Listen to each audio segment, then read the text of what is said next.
अमरोहा की एक पुरानी गली में एक लड़का रहता था। नाम था सलमान। उसका बाप एक दर्जी था और माँ घरों में झाड़ू पोंछा करती थी। घर में 2 छोटे भाई भी थे। सलमान 10वीं क्लास का टॉपर था, लेकिन फीस के लिए हर साल उसे इंतजार करना पड़ता कि शायद कोई रहम खा ले। सलमान के अब्बा अक्सर कहते, बेटा पढ़ ले, इल्म ही वो दौलत है जो कभी चुराई नहीं जाती। एक दिन अब्बा बहुत बीमार पड़ गए। किडनी फेल हो गई। घर में कर्ज, दवा का खर्च और फिर 2 वक्त की रोटी भी मुश्किल। अब सलमान ने किताबें रखीं और काम पकड़ लिया। एक ढाबे पर गर्म तवे, उड़ती भाप, ताने और तंग जेब, लेकिन फिर भी वो हर रात किताब खोलकर बैठ जाता, भले ही आंखें जलती हों। एक रोज ढाबे पर एक बुजुर्ग आए। उन्होंने देखा कि सलमान खाली वक्त में इंग्लिश का नॉवेल पढ़ रहा है। बोले, तू यहाँ काम कर रहा है या पढ़ रहा है? सलमान ने जवाब दिया, दोनों कर रहा हूँ साहब। काम मजबूरी है और पढ़ाई जरूरत। साहब मुस्कुराए। उन्होंने अपना कार्ड दिया। कल सुबह फरान एजुकेशनल ट्रस्ट आ जाना। अगले दिन वो पहुंचा।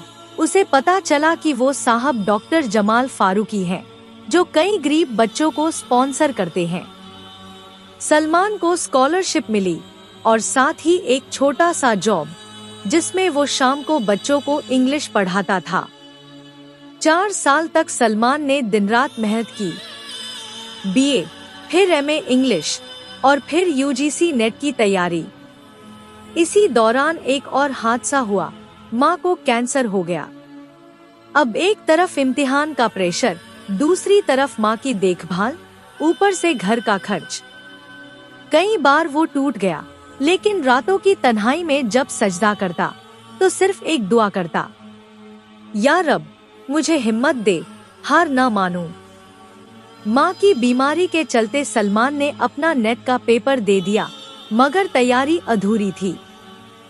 दिल टूटा हुआ था, लेकिन अल्लाह को उसका सब्र पसंद आया। रिजल्ट आया। सलमान यूजीसी नेट पास कर चुका था।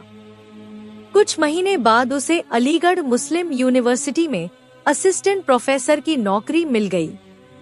अब वही सलमान, जो कभी ढाबे पर चाय देता था, अब लेक्चर हॉल में खड़ा होकर 100 बच्चों को पढ़ा रहा है। आज सलमान हर महीने अपने जैसे 3 बच्चों की पढ़ाई का खर्च उठाता है। उसने अपने अब्बा की याद में एक छोटी सी मुफ्त किताबों की लाइब्रेरी बनाई है, जिसमें हर हफ्ते कोई न कोई बच्चा पढ़ने आता है, और अपनी माँ के इलाज में मदद करने वाले डॉक्टरों को जिंदगी भर दुआएं देता है। जब कभी कोई उससे पूछता, कैसे कर लिया ये सब सलमान भाई, तो वो सिर्फ इतना कहता, सब्र करो, सजदा करते रहो और कभी किसी की मदद से पीछे मत हटो, रिस्क देने वाला ऊपर वाला है। सबक, गरीबी रुकावट नहीं होती, इरादा कमजोर होता है। जब हालात मुश्किल हों तो बस सजदा करो, अल्लाह दरवाजा खोल ही देता है। इल्म और सब्र दोनों की अपनी ताकत होती है। जो खुद परेशान होता है और फिर दूसरों के लिए राह आसान करता है, अल्लाह उसका मुकाम ऊंचा कर देता है।